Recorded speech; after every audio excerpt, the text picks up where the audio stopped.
ಅದಿ A to Z ಎಲ್ಲ arrangements ready. Perfect. ಆದರೆ ಒಂದನ್ನು ಬಿಟ್ಟು. ಏನದು ವೇದಾಂತ್? ಹೆಣ್ಮಕ್ಳನ್ನ ನಂಬಿ ಒಂದು ಜವಾಬ್ದಾರಿ ಕೊಟ್ಟಿದ್ದೀರಲ್ಲ, ಊಟ. ಅಬ್ಸಲ್ಯೂಟ್ಲಿ ನೋ ಇನ್ಫಾರ್ಮೇಷನ್ ಅದ್ರ ಬಗ್ಗೆ.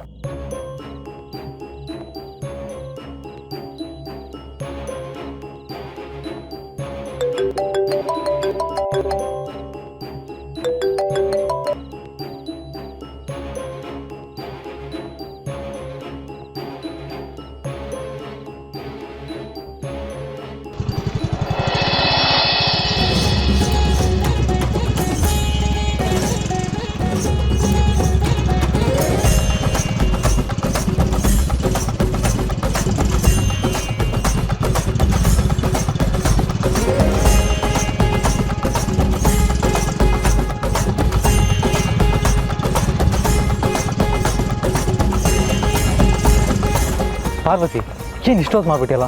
ಗೆಸ್ಟ್ ಎಲ್ಲ ವೆಯ್ಟ್ ಮಾಡ್ತಾ ಇದ್ದಾರೆ. ಎಲ್ಲ ರೆಡಿ ತಾನೆ? ದೊಡ್ಡ ಯಜಮಾನ್ರೆ, ಟೆನ್ಷನ್ ಯಾಕೆ? ಎಲ್ಲ ರೆಡಿಯಾಗಿದೆ, ಆರಾಮಾಗಿರಿ. ಕೊನೆಗೂ ಗೆದ್ಬಿಟ್ಟೆ ಪಾರ್ವತಿ. ಗೆದ್ದಿದ್ದು ನಾನಲ್ಲ, ನನ್ನನ್ನು ಗೆಲ್ಸಿದವ್ರೊಬ್ರಿದ್ದಾರೆ. ಯಾರು? ಅಮೂಲ್ಯ, ಬಾಯ್ಲಿ. ನನ್ನ ಸ್ನೇಹಿತೆ ಅಮೂಲ್ಯ. ಇವಳಿಂದಾನೆ ಇವತ್ತು ಅಡುಗೆ ಎಲ್ಲ ಇಷ್ಟು ಬೇಗ ರೆಡಿಯಾಗಿದ್ದು. Oh, is it? Very good. Thank you so much Amulya. ನಿಮ್ಮ ಟೈಮ್ ಅಷ್ಟೇ, ಟೇಸ್ಟು ಕೂಡ ಚೆನ್ನಾಗಿರುತ್ತೆ ಅನ್ಕೋತೀನಿ. ಡೌಟೇ ಬೇಡ. ನಾವು ಅಡುಗೆಗೆ ಉಪ್ಪು ಖಾರ ಹಾಕೋದಕ್ಕಿಂತ ಪ್ರೀತಿ ಮಮತೆ ತುಂಬಿ ಮಾಡ್ತೀವಿ, ಹಾಗಾಗಿ ಚೆನ್ನಾಗಿದ್ದೇ ಇರುತ್ತೆ.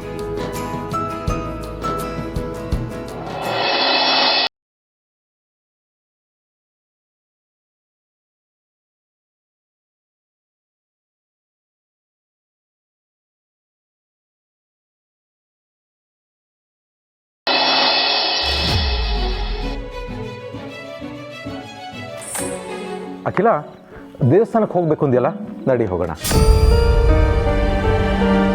ಏನ್ರಿ ಆಗಲೇ ಬೇಡ ಅಂತ ಹೇಳಿದ್ರಿ, ಈಗ ಮತ್ತೆ ಹೋಗೋಣ ಅಂತಿದ್ದೀರಾ? ಹಾಗೇ ಸುಮ್ಮನೆ ದೇವಸ್ಥಾನಕ್ಕೆ ಹೋಗಿ ಒಂದು ನಮಸ್ಕಾರ ಹಾಕಬೇಕು ಅಂತ ಅನಿಸ್ತು. ಮತ್ತು ನಮ್ಮ ಬಿಸ್ನೆಸ್ ಅಸೋಸಿಯೇಟ್ ಒಬ್ಬರದು ವೆಡ್ಡಿಂಗ್ ಆ್ಯನಿವರ್ಸರಿ ಇದೆ, ಅವರು ಇನ್ವೈಟ್ ಮಾಡಿದ್ದಾರೆ. ಅಲ್ಲೂ ಹೋಗಿ ವಿಶ್ ಮಾಡಿ ಬರೋಣ.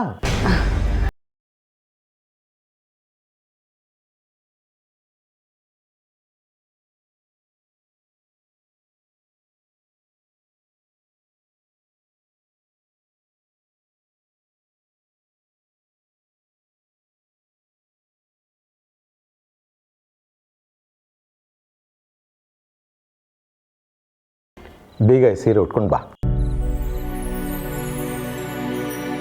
ಇದು ನಮ್ಮ ಮದುವೆ ಆದಮೇಲೆ ನನ್ನ ಮೊದಲನೇ ಹುಟ್ಟಿದ ಹಬ್ಬಕ್ಕೆ ಕೊಟ್ಟು ಗಿಫ್ಟ್ ಅಲ್ವಾ? ಹೌದು. ಇದನ್ನು ಈಗ ಯಾಕೆ ಉಟ್ಕೋಬೇಕು? ಹೇಳಿದ್ನಲ್ಲ, ವೆಡ್ಡಿಂಗ್ ಆ್ಯನಿವರ್ಸರಿಗೆ ಹೋಗಬೇಕು ಅಂತ. ಅದು ಅಲ್ಲದೆ ಈ ಸೀರೆಯಲ್ಲಿ ನೀನು ತುಂಬ ಚೆನ್ನಾಗಿ ಕಾಣ್ತೀಯ. ಈ ಸೀರೆಯಲ್ಲಿ ನಿನ್ನನ್ನು ನೋಡಿ ಎಷ್ಟು ವರ್ಷಗಳಾಗೋಗಿದೆ. ನಾನು ರೆಡಿ ಆಗೋದಕ್ಕೆ 20 ನಿಮಿಷ ಆದರೂ ಆಗುತ್ತೆ ರಘು. ಇರಲಿ, ವೆಡ್ಡಿಂಗ್ ಆ್ಯನಿವರ್ಸರಿಗೆ ಹೋಗೋದು ವಿಶ್ ಮಾಡಿ ಬರೋದಷ್ಟೇ, ತಡ ಆದರೂ ಪರವಾಗಿಲ್ಲ. ಯಾರದ್ದೋ ವೆಡ್ಡಿಂಗ್ ಆ್ಯನಿವರ್ಸರಿನ ನೆನ್ಪಿಟ್ಕೊಂಡು ನನ್ನನ್ನು ಅಲ್ಲಿ ಕರ್ಕೊಂಡು ಹೋಗ್ತಾ ಇದ್ದೀರಾ. ಆದರೆ ನನ್ನ ಹುಟ್ಟಿದ ಹಬ್ಬನೇ ಮರೆತು ಬಿಟ್ಟಿದ್ದೀರಲ್ಲ ರಘು. ಏನು ಯೋಚನೆ ಮಾಡ್ತಿದ್ಯಾ ಅಖಿಲ? ಬೇಗ ರೆಡಿ ಆಗ್ಬಾ.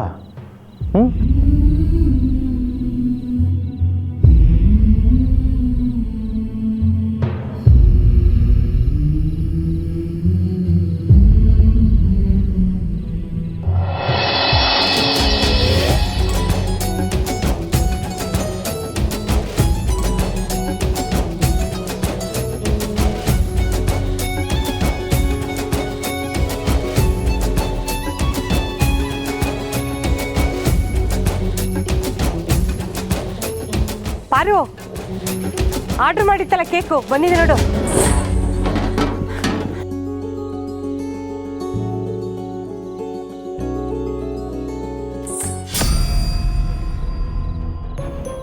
ಯಾಕೆ ಪಾರು, ಏನಾಯ್ತು? ಯಾಕೆ ಡಲ್ ಆಗ್ಬಿಟ್ಟೆ? ಸಾವಿತ್ರಕ್ಕ, ನಾವು ಹೇಳಿದ ದಾಸವಾಳದ ಹೂವಿನ ಥರ ಇರೋ ಕೇಕ್ ಮಾಡಕ್ ತಾನೆ. ದಾಸವಾಳದ ಹೂವೆಲ್ಲಿದೆ? ಅಯ್ಯೋ, ಗಣೇಶನ್ ಮಾಡು ಅಂದ್ರೆ ಅವ್ರ ಅಪ್ಪನ ಮಾಡ್ದಂಗೆ ಆಯಿತು. ಏನು ಮಾಡೋದೀಗ? ಪಾರು, ಇಷ್ಟಕ್ಕೆಲ್ಲ ಯಾಕೆ ಟೆನ್ಷನ್ ಮಾಡ್ಕೋತೀಯಾ? ಹೋಗಿ ಒಂದು ದಾಸವಾಳದ ಹೂ ತಗೋಬಾ, ಹಾಗೆ ಚಾಕ್ಲೇಟ್ ಸಿರಪ್ ತಗೊಂಬಾ. ಅದರಿಂದ ಏನು ಮಾಡ್ತೀಯಾ? ಒಂದು ಗಾದೆ ಇದೆ, ತಾಳಿದವನು ಬಾಳಿಯಾನು ಅಂತ, ಕೇಳಿದ್ಯಾ? ಆಯ್ತಮ್ಮ, ಸರಿ, ನೀನು ಹೇಳ್ದಾಗೆ ಮಾಡ್ತೀನಿ.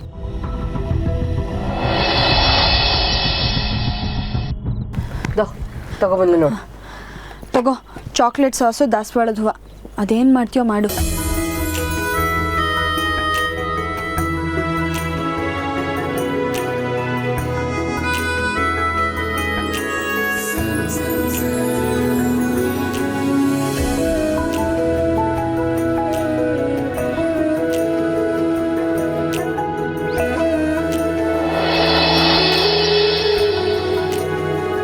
ಪಾರು ತಗೋ, ಇದನ್ನು ಒಂದು 10 ನಿಮಿಷ ಫ್ರಿಜ್ಜಲ್ಲಿ ಇಟ್ಬಿಟ್ಟು ಬಾ, ನಿಂಗೆ ಇಷ್ಟವಾದ ಕೇಕ್ ರೆಡಿ ಆಗುತ್ತೆ.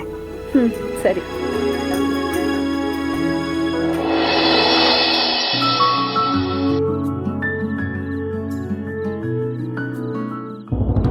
ಅಯ್ಯಯ್ಯೋ, ರಘು, ಕರೆಂಟ್ ಹೋಯ್ತು ಅನ್ಸುತ್ತೆ. ಇರು, ಮೊಬೈಲಲ್ಲಿ ಟಾರ್ಚ್ ಆನ್ ಮಾಡ್ತೀನಿ. ಅಖಿಲ, ಈ ಕಡೆ ಹೋಗೋಣ ಬಾ. UPS ಇದೆಯಲ್ಲ ರಘು. ಹಾಂ, ಆದರೆ ಅದನ್ನು ಚಾರ್ಜ್ ಮಾಡ್ಕೊಂಡಿಲ್ಲ ಅನಿಸುತ್ತೆ. ಹೌಸ್ ಕೀಪಿಂಗ್ನವ್ರಿಗೆ ಸ್ವಲ್ಪ ಚುರುಕು ಮುಟ್ಟಿಸ್ಬೇಕು. You right.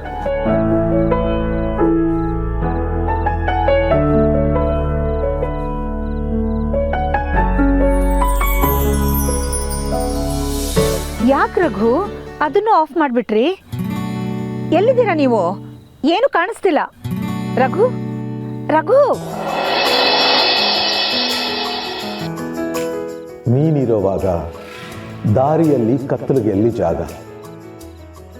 ನಿನ್ನಿಂದಲೇ ಹೊಮ್ಮದಿದೆ ಬದುಕಿನ ರಾಗ ಅನುರಾಗ.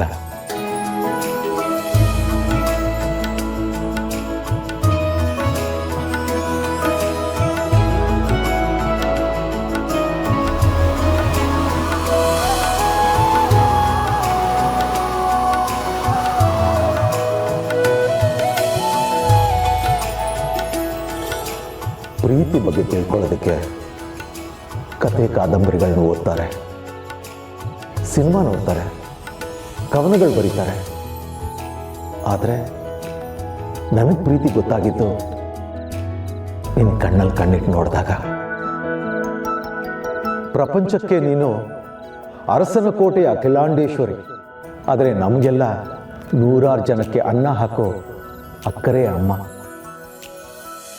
10 ಜನಕ್ಕೆ ವಿದ್ಯಾಭ್ಯಾಸ ಕೊಡೋ ಕಂಡು ಕಾಣದೇ ಇರೋ ಗುರು. 100 ಜನಕ್ಕೆ ಕೆಲಸ ಕೊಡೋ ದಯಾಮಯಿ ದೇವತೆ. ಜನರ ಬದುಕನ್ನು ರೂಪಿಸೋ ಶಕ್ತಿ ನೀನು. ನೀನು ಹುಟ್ಟಿದ ದಿನ ಸಾಧಾರಣ ಹುಟ್ಟು ಹಬ್ಬ ಅಲ್ಲ, ನಾವೆಲ್ಲರೂ ಸಂಭ್ರಮದಿಂದ ಆಚರಿಸೋ ಹುಟ್ಟು ಹಬ್ಬ. ಬಾಕಿಲ್ಲ.